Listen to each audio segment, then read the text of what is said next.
nhà dòng sông chia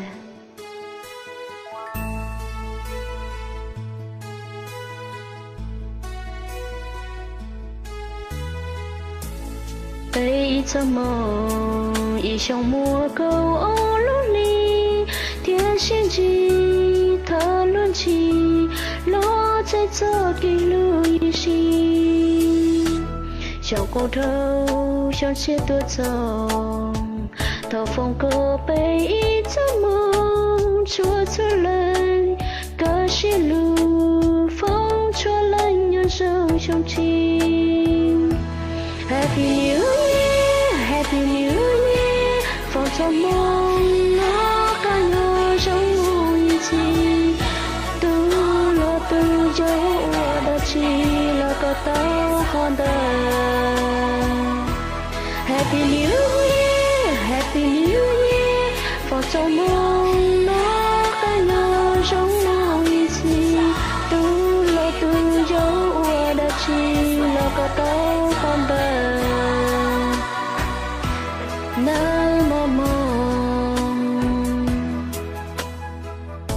Lúc bắt chia bề châu bề yêu mong chi tay cứ đi tay trên dây chúa chúa lời tôi yêu mong chúa lời như chi nào chia ta bề như một lời nhẹ ta chỉ thâu cô bên chân châu chỉ nó mong thiên chỉ ba chỉ lu có bên mong mong trời có bên hai mong mong đông đông Happy New Year Happy New Year vào trong mong nó cả nhau trong mùi chi tu lo tu dấu đã chi lo có tao con đời Happy New Year Happy New Year phong sau mong nó cả nhau trong mùi chi tu lo tu dấu đã chi lo có tao con đời nơ mơ mong nơ mơ mong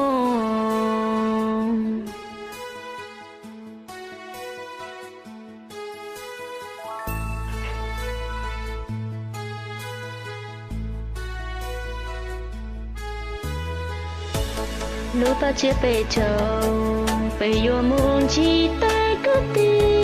tay tranh dây chúa chúa lời tu yêu mong chúa lời đi chi nó chia ta bề nhẹ một lời nhẹ ta chỉ thọ có bên chân dòng chỉ nó mong thiên chỉ ba chỉ nó có bên mong mong dòng có bên hai mong mong đông đông Happy New Year phong trong mong nó cả nhau trong mùi chi tu lo tu dấu đã chi là có tao con đời Happy New Year Happy New Year phong trong mong nó cả nhau trong mùi chi tu lo tu dấu đã chi là có tao con đời nơi mơ mộng nơi mơ mộng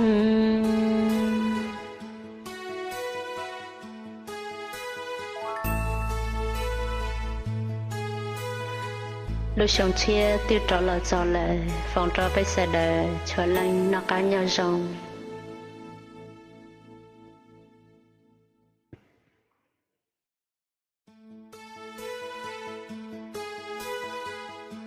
nhà dòng sống chia